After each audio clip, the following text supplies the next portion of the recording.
Hello everyone, I wanted to make a short video this morning, a sermon video. I'm going to be in 2 Timothy 2:19 through 21, and it says, "Nevertheless, the foundation of God standeth sure, having this seal, the Lord that knoweth the Lord knoweth them that are his, and let every one that nameth the name of Christ depart from iniquity. But in a great house there are not only vessels of gold and of silver, but also of wood and of earth, and some to honor and some to dishonour. If a man therefore purge himself from these, he shall be a vessel unto honour, sanctified and meet for the master's use, and prepared unto every good work." I had someone request, how does a child of God become a vessel unto honor? And I want to take a try at this to try to help this person and whoever else needs it. And I'm honored and more than willing to do it. We've got, there's some to honor and some to dishonor. We want to be one to honor. We don't want to get our vessel dirty, because that represents the sin. We want our vessel to be one that the master can use. So to keep it from getting dirty, we have the Word of God. We're cleansed by the Word. So that should help us a great deal. Develop a love for the Word of God that will keep your vessel clean. Ephesians 5:26 says that he may sanctify and cleanse it with the washing of water by the word. You need to get up under the word and say, "Lord, water me, cleanse me, Lord."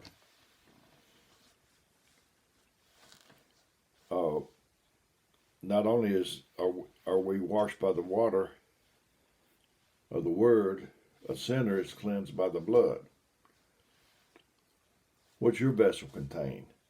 Take a little bit of time and thought and see what the makeup of your vessel. If a child of God don't take the Spirit of God to church and stays home, then his vessel, he didn't use his vessel like he should, or didn't treat his vessel right. Romans 9:20 and 21 says, Nay, but, O man, who art thou that repliest against God? Shall the thing formed say to him that formed it, Why hast thou made me thus? Hath not the potter power over the clay of the same lump to make one vessel unto honor and another to dishonor? 1 Thessalonians 4:4 says that every one of you should know how to possess his vessel to sanctification and honor. Let me read in Jeremiah 18:1 through 6, the word of the Lord which came to Jeremiah from the Lord, saying, Arise and go down to the potter's house, and I will cause thee to hear my words. I went down to the potter's house, and behold, he wrought a work on the wheel. We're on the wheel. It's painful on the wheel. And he has to apply some heat to finish us. And the vessel that he made of clay was marred in the hands of the potter. So he made it again another vessel, as it seemed good to the potter to make it. He don't throw us away. He just make us again another vessel, as it pleased the potter. And as it seemed good to the potter to make it. Then the word of the Lord came to me, saying, O house of Israel, can I not do with you as this potter, saith the Lord? As the clay is in the potter's hand, so ye are in my hand, O house of Israel. My mother, when I was growing up, she used a certain kind of pot for tea.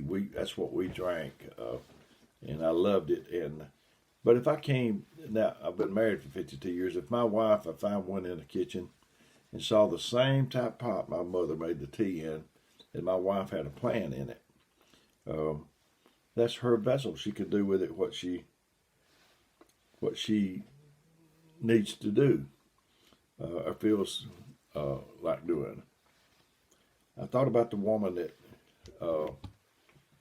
the people were going to come take her children. She owed a debt, and Elisha told her to borrow those vessels, and not a few. And that he would take a vessel and he'd pour in there.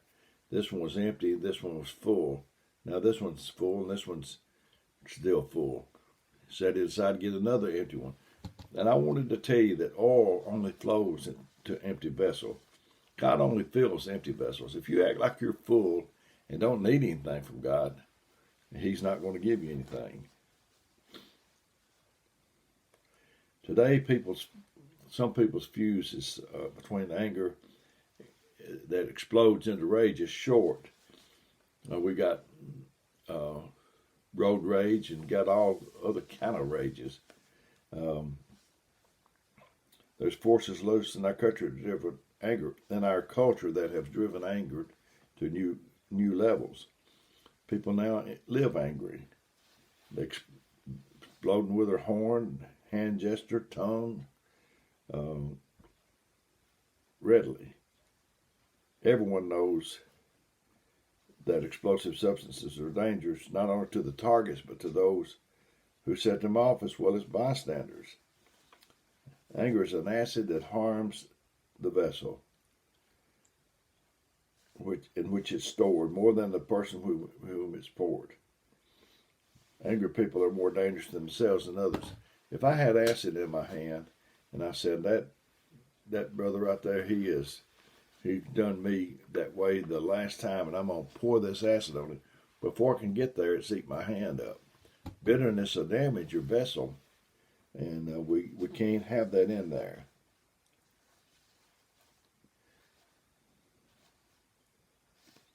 Second Corinthians 4:7 says we have this treasure in earthly vessels, that the excellency of the power may be of God and not of us. I thought about the ship in the storm with Paul.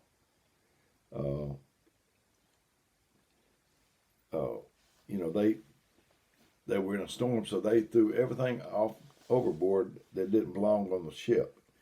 So that was their vessel. It was going to sink. Your vessel is going to sink if you don't get bitterness and grudges and all unforgiveness off overboard.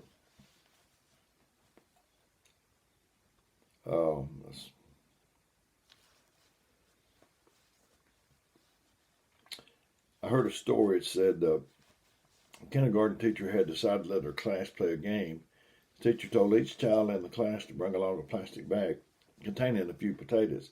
Each potato will be given the name of a person the child does not like. So the number of potatoes that a child will put in his or her plastic bag will depend on the number of people she doesn't like. So when the day came, every child brought some potatoes with the names of the people he didn't like or she. Some had 2 potatoes, some 3, some up to 5. Then the teacher told the children to carry the potatoes with the plastic bag with them wherever they went for 1 week. Days after days passed, and the children started complaining due to the unpleasant smell let off by the rotten potatoes. Besides having 5 potatoes, also you had to carry a heavier bag. So after 1 week, the children were relieved because the game had finally ended. The teacher asked, "How did you feel while carrying the potatoes with you for a week?" The children let out their frustrations and started complaining of the trouble they had to go through, having to carry that heavy and smelling potatoes wherever they go. Then the teacher told them the hidden meaning behind the game. The teacher said, "This is exactly the situation when you carry your hatred for somebody inside your heart. The stench of hatred will contaminate your heart, and you will carry it with you wherever you go. If you cannot tolerate the smell of rotten potatoes for just 1 week, can you imagine what it's like to have the stench of hatred in your life, in your heart, for a lifetime?" Talking about vessels, God don't try to put a lake in a bucket. The talent is a measure, a capacity like a vessel. You can't put 5 gallons in a 1 gallon container, and if you put 1 gallon in a 5 gallon potato container, you have just misutilized it. There's different levels. There's vessels of wood, hay, silver, and vessels of gold. We all start at the same place, a lump of clay on the potter's wheel.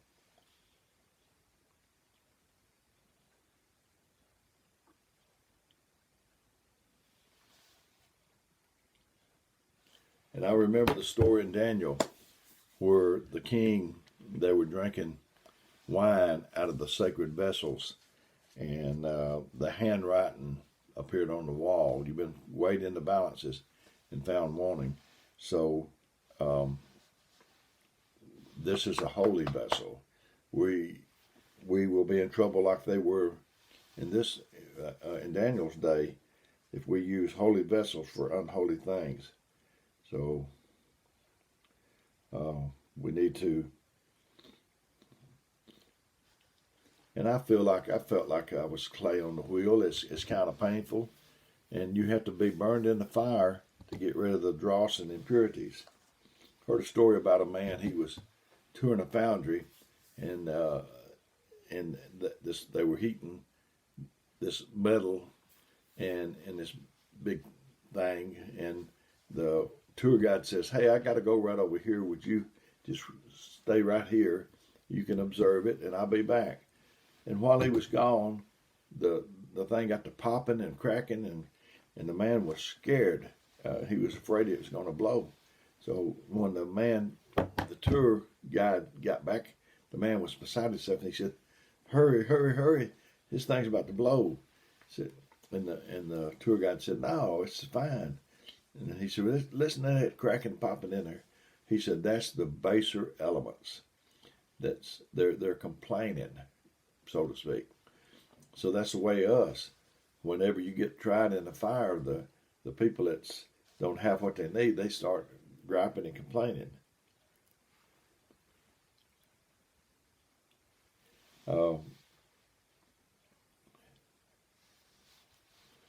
And we're on the wheel. We're in the spin cycle, and we're going around and around on that wheel. And we're made in the spin. And so sometimes we get in a spinning environment. It seems like things are just going crazy around us. But he's got us on the wheel, and God's trying to make something out of us. I've enjoyed getting this to you today. I hope it helped the one that asked it, and I hope it's helped other people too. I love you. I care about you. I want to help. And if you need me, my number is 256-508-4410. If I don't answer, leave me a message. And if I see where you called, I might not can get back to you right away, but I'll try to get back to you just as soon as I can. May God bless you.